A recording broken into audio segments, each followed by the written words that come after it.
Good day. My name is Lebum Tembu, and this is Africa Talks Business. Live at the ESG Conference at the Santon Convention Center. We are currently joined by Mr. Eric Leong Sun, Head of Sustainability at HEINEKEN Beverages. Eric, thank you so much for your time. It's a pleasure to be here. Thank you for having me. Thanks a lot. Thank you. What do you hope will come out of this conference?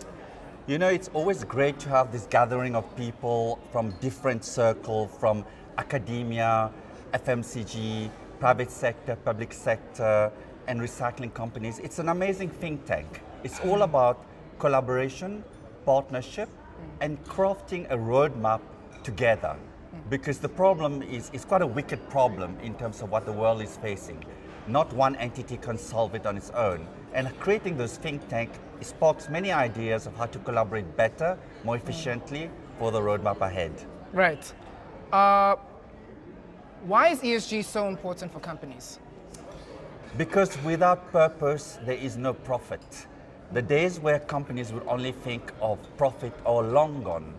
Whenever you talk about your consumer, your customer, the communities in you operate, your shareholders, the banks that you you have to borrow money, they want to see how do you balance profit and purpose. It's not profit or purpose, it's about the emphasis is on the word and it can coexist. And we can see when companies get it right, when their purpose is aligned, which is very much the ESG strategy, is aligned is the way they're doing profit in a more sustainable way, they thrive in the communities in which they operate. And that's what I wish for all these companies to do. Right.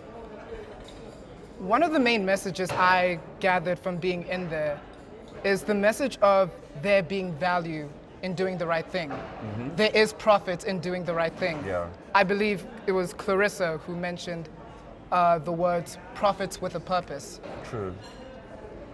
What do you think are the benefits of an ESG strategy for a company?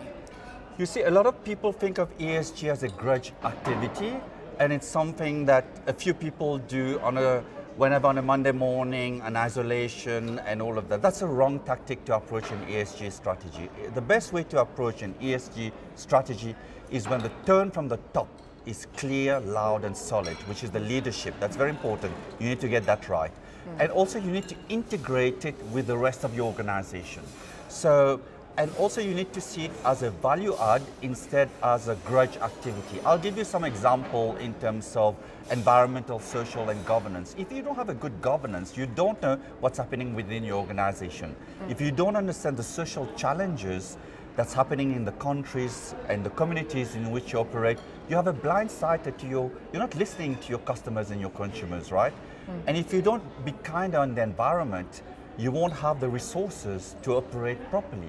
So whenever you're talking about procurement, it can be cost reduction, it can lead to less packaging, cleaner packaging, it can look at localization strategy, less carbon, you know. If you look at marketing, it can attract a new generation of consumers and customers. The Gen Z want to know. They want to know, is that product that I'm going to put in my mouth, I'm going to that label I'm going to carry, does it identify with my ethos? People are much more, with social media and internet, people are much more aware of this kind of thing. So you need to give them that information. And ultimately, it boils down to doing good is good for business. Right. Yeah. What do you think are the top ESG risks that are facing Africa and perhaps the world as a whole? And how do you think we should be addressing them? Yeah, I think there is, I'll answer it in two ways. In the developed world, in the Northern Hemisphere, the Europe and everything, they're much more au fait with their societal challenges, you know? They're focusing a lot on climate change and climate action and all of that. Us in South Africa, in emerging market, we have a lot of societal issues.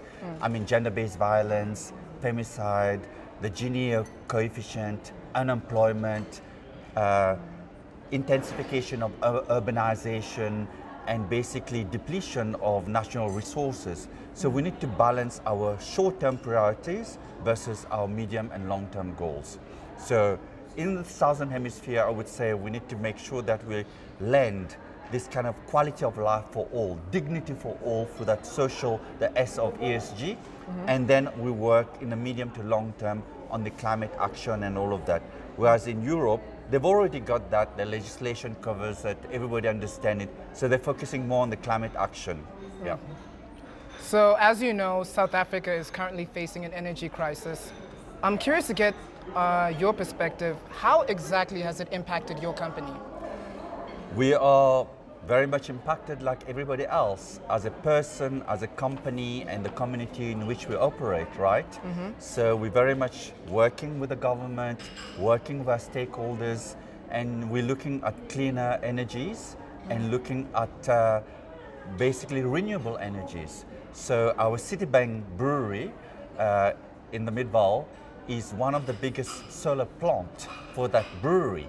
It's the latest top of the art brewery operating on solar panels. So we had to go that way on renewable energy. We're looking at wind energy as well, and we're looking at how do we shift from a coal base, which is getting more expensive and more challenges with reliability and load shedding and all of that, to cleaner, greener, renewable energy.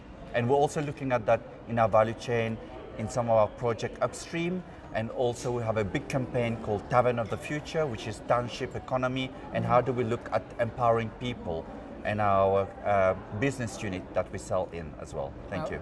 Thank you. Eric, thank you so much for your time. Only a pleasure. Thank Thanks you a lot. Thank you. Cheers. All right. Bye.